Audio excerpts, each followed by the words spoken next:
ಮಾಡೋದೆಲ್ಲ ಬೇಡ ಅಂತ ಕೆಲವರು ಹೇಳ್ತಾ ಇರ್ತಾರೆ. ಆದರೂ ಶಾರ್ಟ್ ಕಟ್ ತಗೊಳ್ಳುವಂತ ಪ್ರಯತ್ನ ಪಡ್ತಾ ಇರ್ತೀವಿ.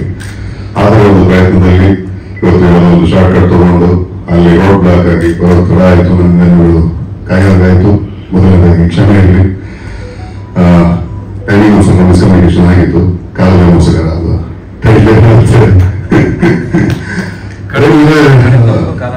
ಗೆಸ್ಟ್ ಆಗಿ ಬಂದವರಲ್ಲ. ಇವನು ನಾನು ಸಿನಿಮಾ ಬರೋಕ್ ಮುಂಚಿಂದ ಗೆಳತನ ಒಂದು ಒಟ್ಟಿಗೆ ಮಾಡೆಲಿಂಗ್ ಮಾಡ್ತಿದ್ವಿ. ನನಗೂ ಒಂದು ಕಾಂಪಿಟೇಷನ್ ಅಂದ್ರೆ ಡೇ ಬಾಡಿ ಮಾಡೆಲ್ಸ್ ಕಡಿಮೆ ಇದ್ದಾಗ ಅವಾಗೆಲ್ಲ ಫುಲ್ ಗ್ರೂಮ್ ಆಗಿ ಸ್ಲಿಮ್ ಆಗಿ ಪ್ಯಾಕ್ಸ್ ಮಾಡ್ಕೊಂಡು ನಾನು ಒಟ್ಟಿಗೆ ಡೇ ಬಾಡಿ ಮಾಡಿ ರ್ಯಾಂಪ್ ಮಾಡ್ತಾ ಇದ್ವಿ. ಇವನ ಮೇಲೆ ಒಂದು ಸ್ವಲ್ಪ ಹೊರಟು ಒಂದು ಸ್ವಲ್ಪ ಬೆಳೆಯಿದ್ದ. ಆಮೇಲೆ ಚೆಸ್ಟ್ ಸ್ವಲ್ಪ ಚೆನ್ನಾಗಿತ್ತು ಅಂತ ಯಾರು ಒಂಥರ ಇಷ್ಟು ಹೆಂಗಿಂದ ಮಗ ಹೆಂಗ ಸ್ವಲ್ಪ ಇನ್ನು ಬಂಪ್ ಮಾಡ್ಬೇಕು ಚೆಸ್ಟ್ ಅಂತ ಇವಾಗ ಗೈಡೆನ್ಸ್ ತಗೊಂಡಿದ್ದು ತಿರುಗಲು ಇದೆ. ಅವತ್ತಿಂದ ಇಲ್ಲಿ ತನಕ ಅವನ ಪರಿಚಯ ಗೆಳತನ ಅವನ ವ್ಯಕ್ತಿತ್ವ ಹಾಗೆ ಇದೆ. ಆ ಒಂದು ಕಾರಣಕ್ಕೆ ನಾನು ಖುಷಿಯಿಂದ ಒಬ್ಬ ಗೆಳೆಯನಾಗಿ ಬಂದಿದ್ದೀನಿ ಗೆಸ್ಟ್ ಆಗಿ ಅನ್ನೋಕ್ಕಿಂತ ಹೆಚ್ಚಿಗೆ. ಯಾಕಂದ್ರೆ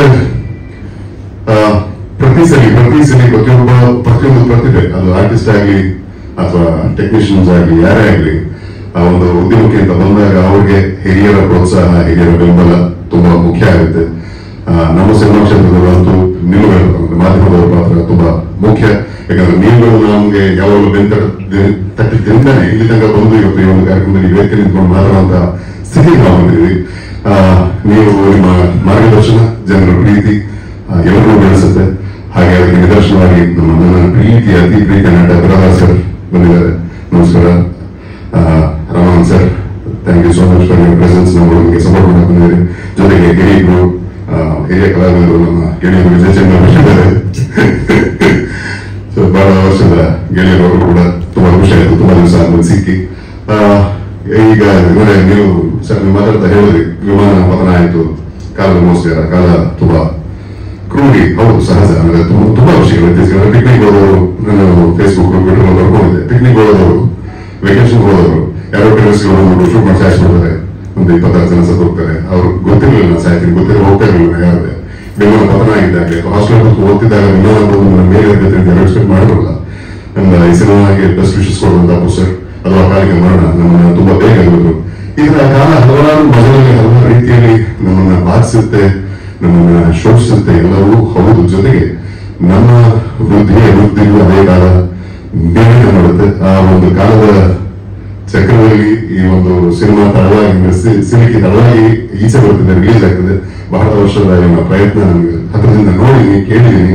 ಅಂಡ್ ತುಂಬಾನೇ very promising fellow, promising actor ಆಗಿ ಬರ್ತಾನೆ ಅಂತ ನನಗೆ ಅನ್ಸುತ್ತೆ. ಸ್ಕ್ರೀನ್ ಪ್ರೆಸೆನ್ಸ್ ತುಂಬಾ ಚೆನ್ನಾಗಿದೆ. ಮೊದಲು is a good looking Guy, but screen ಮೇಲೆ ನ್ಯೂಗೆ ಅನ್ಸಲ್ಲ, ಹೊಸದಾಗಿ ಸಿನಿಮಾ ಬರ್ತಿದೆ ಅಂತ ಅನ್ಸಲ್ಲ. ಒಂದು ವೆರಿ ಬೆಸ್ಟ್ ಮಗ, ತುಂಬಾ ಒಳ್ಳೆಯದಾಗಿ.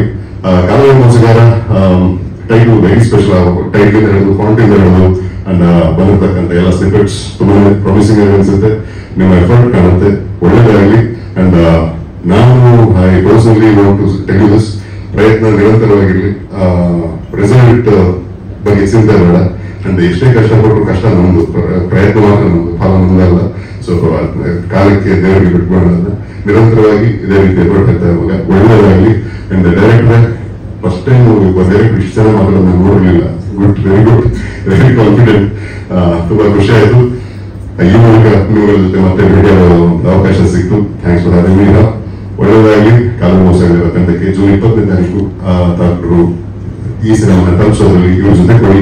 ಅಂಡ್ ಜನರು ಈ ಒಂದು ಪ್ರತಿಭೆಯನ್ನು ಬೆಳೆಸಬೇಕು, ಈ ಪ್ರತಿಭೆಯನ್ನು ಬೆಳೆಸಬೇಕು, ಪೋಷಿಸಬೇಕು ಅಂತ ಕೇಳ್ಬೋತೀನಿ. ಯಾಕಂದ್ರೆ ನೀವು ಹೇಳಿದ್ರಿ ಸರ್, ಅಣ್ಣವರು 15 ಸಿನಿಮಾ ಮಾಡ್ತಿದ್ರು ವರ್ಷಕ್ಕೆ ಅಂತ. ಈಗ ಆ ತರದ ಕಾಲವೂ ಇಲ್ಲ. ಆ ತರದ ಪ್ರಯತ್ನಗಳು ಮಾಡೋದು ಕಷ್ಟ ಇದೆ. ಜೊತೆಗೆ ಏನಂದ್ರೆ ನಾವು ಹೀರೋಗಳ ಸಂಖ್ಯೆ ಕಡಿಮೆ ಇದೆ. ಅಂಡ್ ಅವತ್ತಿನ ಕಾಲಮಾನಕ್ಕೂ ಇವತ್ತಿನ ಕಾಲಮಾನಕ್ಕೂ ಅವತ್ತಿನ ಎಲ್ಲಾ ರೀತಿಯಲ್ಲೂ ಎಲ್ಲಾ ಆಂಗಲಲ್ಲೂ ಅಂದ್ರೆ ಟೋಟಲಿ ಫಂಡ ಬೇರೆ ಇರೋದ್ರಿಂದ 15 ಸಿನಿಮಾಗಳೆಲ್ಲ ಕನ್ಸ್ಯೂಮ್ ಮಾಡ್ತೀವಿ ಅವ್ರಿಗೆ.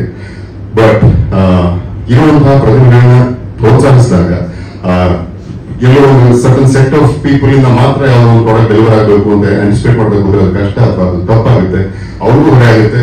ಅಂಡ್ ಬಾಕಿ ಸಪ್ಲೈ ಇರೋಲ್ಲ, ಇಂಡಿವಿಜುವಲ್ಸ್ ಕಷ್ಟ ಆಗುತ್ತೆ. ಹಾಗಾಗಿ ಜನ ಬೇರೆ ಭಾಷೆ ಸಿನಿಮಾಗಳತ್ತ ವಾಲ್ತಾರೆ ಅನ್ನೋದು ನನ್ನ ಪರ್ಸನಲ್ ಅನಿಸಿಕೆ.